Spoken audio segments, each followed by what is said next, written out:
Colony में एक नए उत्साह की लहर थी क्योंकि रिपब्लिक डे आने वाला था। गट्टू, चिंकी और उनके फ्रेंड्स रिपब्लिक डे के सेलिब्रेशन की प्लानिंग कर रहे थे। रिपब्लिक डे में अब सिर्फ एक वीक बाकी रह गया है। किसी ने कुछ सोचा भी है कि इस बार इस दिन को कैसे सेलिब्रेट करना है? सबसे पहले तो हम पार्क में तिरंगा लहराएंगे और उसके साथ नेशनल एंथम गाएंगे। हाँ, वो तो हम करेंगे ही, लेकिन उसके साथ साथ कुछ नया भी करते हैं। नया जैसे कि पैट्रियोटिक प्ले, एक ऐसा नाटक जिसमें देशभक्ति हो, हमारे नेशनल हीरोज की कहानी हो। ये तो बहुत ही अच्छा आइडिया है चिंकी, क्या कहते हो दोस्तों? चिंकी का आइडिया सबको बहुत पसंद आया। अब बस जरूरत थी एक स्क्रिप्ट की और ये जिम्मेदारी चिंकी और पिंकी ने उठाई। गट्टू प्ले को डायरेक्ट करने वाला था और बंटी और मोंटी का काम था कॉस्ट्यूम्स और प्रॉप्स अरेंज करना। चिंकी ने बड़ी मेहनत से स्क्रिप्ट पे काम करना शुरू किया और इसमें मम्मी उसकी हेल्प कर रही थी। देखो चिंकी, तुम्हें स्क्रिप्ट में 2 चीजों का ध्यान रखना है।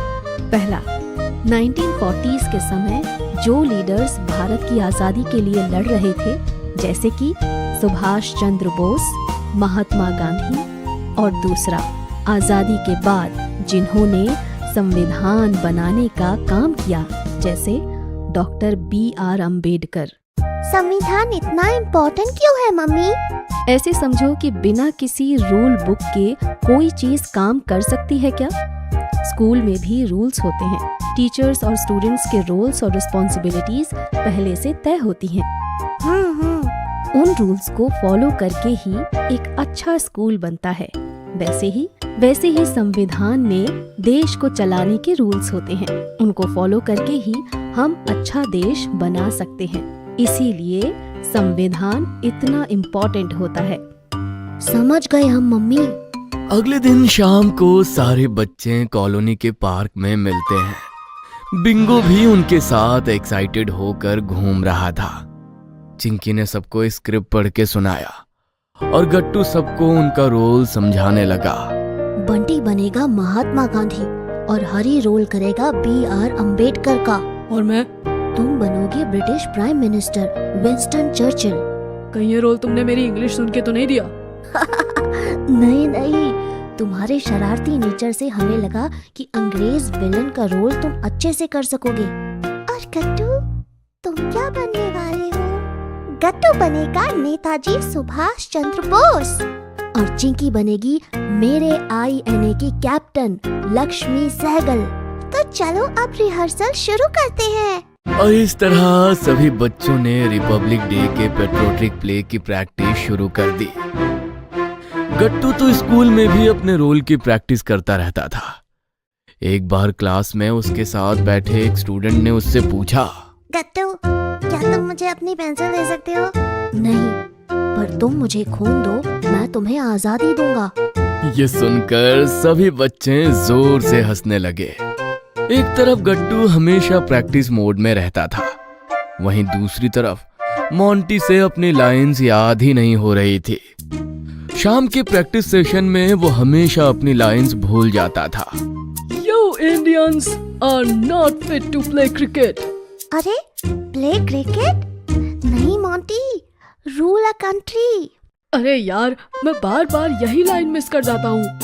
मोंटी के भूलने की आदत के अलावा प्रैक्टिस में और भी कई मुश्किलें आ रही थी और एक शरारत के पीछे तो बिंगो का हाथ था। अरे मेरा चश्मा कहाँ गया? बिना चश्मे के गांधी जी वाला लुक पूरा नहीं होगा। यही था चश्मा, कहाँ गया? तभी चिंकी की नजर पड़ती है बिंगो पर, जो गांधी जी का चश्मा मुंह में दबाए यहाँ वहाँ दौड़ रहा था। बिंगो रुको। लगता है बिंगो भी हमारे प्ले का हिस्सा बनना चाहता है। चिंकी की आवाज सुनकर बिंगो रुक जाता है और चिंकी उससे चश्मा लेकर बंटी को दे देती है। क्यों ना हम बिंगो को अपना प्रॉप मैनेजर बना दे? ये अच्छा आइडिया है। हाँ, बिंगो हमारे एक्टर्स को प्रॉप्स ला कर देगा। क्यों बिंगो? गट्टू चिंकी ने बिंगो को प्रॉप मैनेजर बना दिया और अब रिहर्सल के दौरान बिंगो सारे एक्टर्स को उनके प्रॉप्स लाकर दे देता था। हम सत्य और न्याय की राह पर हमेशा चलेंगे। Thank you Bingo. हमारा नारा होगा दिल्ली चलो। हम अंग्रेजों को हरा कर ही दम लेंगे। कैप्टन लक्ष्मी, अंग्रेजों को क्या तुम बिना बंदूक के ही हराओगी? अरे मेरी बंदूक कहाँ गई?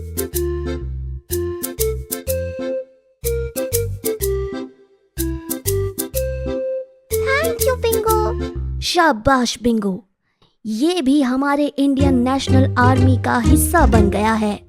इसी तरह पूरे जोश के साथ सभी बच्चों ने पेट्रियोटिक प्ले की प्रैक्टिस की और देखते ही देखते रिपब्लिक डे आ गया।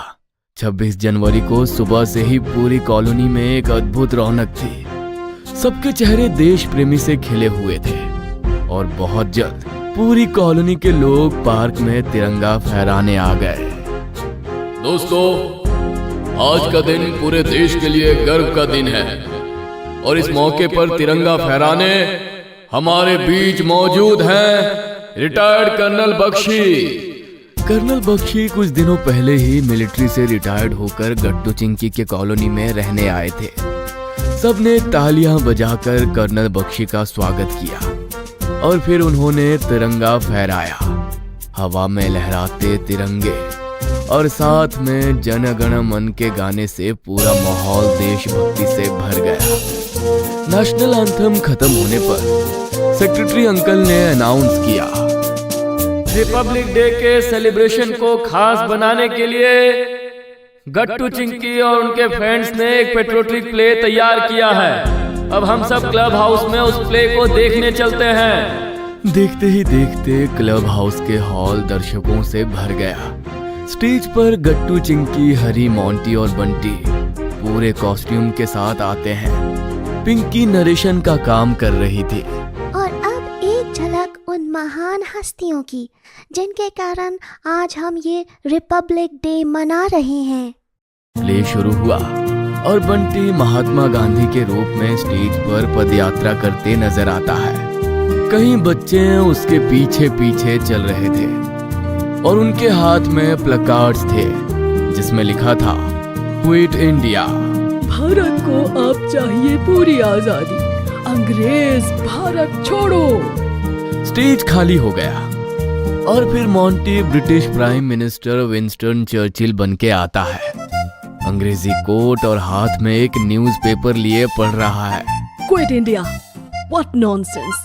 अगर हमने भारत छोड़ दिया तो यहाँ सरकार कौन चलाएगा? Indians are not fit to rule themselves. Monty का डायलॉग्स बोलने का अंदाज काफी इम्प्रेसिव था। स्टेज के पीछे चिंकी हंसते हुए बोली, मोंटी की प्रैक्टिस आज काम आई। मुझे लगा कहीं वो फिर से ना बोल दे Indians are not fit to play cricket. अरे गट्टू जी की अब तुम दोनों की बारी है। गट्टू और चिंकी स्टेज पर आते हैं और देशभक्ति और बलिदान की जोश भरी स्पीच देते हैं। उनकी परफॉर्मेंस पर सबसे ज्यादा तालियां बजती हैं। तुम मुझे खून दो, मैं तुम्हें आजादी दूंगा। चलो दिल्ली, आजादी अब दूर नहीं। इन सब की मेहनत और बलिदान से भारत आखिर आजाद हुआ। लेकिन जिस महान देश का हम निर्माण करना चाहते थे उसके लिए जरूरत थी एक संविधान की, और ये काम किया डॉक्टर B.R. अम्बेडकर ने। और फिर आता है हरी। Doctor B.R. अम्बेडकर के रूप में भारत के संविधान का निर्माण होता देख सभी के दिलों में गर्व की अनुभूति होती है। आजाद भारत की आत्मा होगा ये संविधान, जिसे हम लागू करेंगे 26 जनवरी 1950 से, और इस दिन को हर साल हम याद करेंगे रिपब्लिक डे मनाकर। गट्टू चिंकी और सारे बच्चे स्टेज पर वापस आते हैं अपने अपने हाथों में तिरंगा लेकर। पापा मम्मी काफी प्राउड होकर उनकी तरफ देख रहे होते हैं। बिंगो भी खुश होकर अप्रिशिएट करता है। रिपब्लिक डे का ये सेलिब्रेशन सच में यादगार बन गया था। जय हिंद। जय हिंद।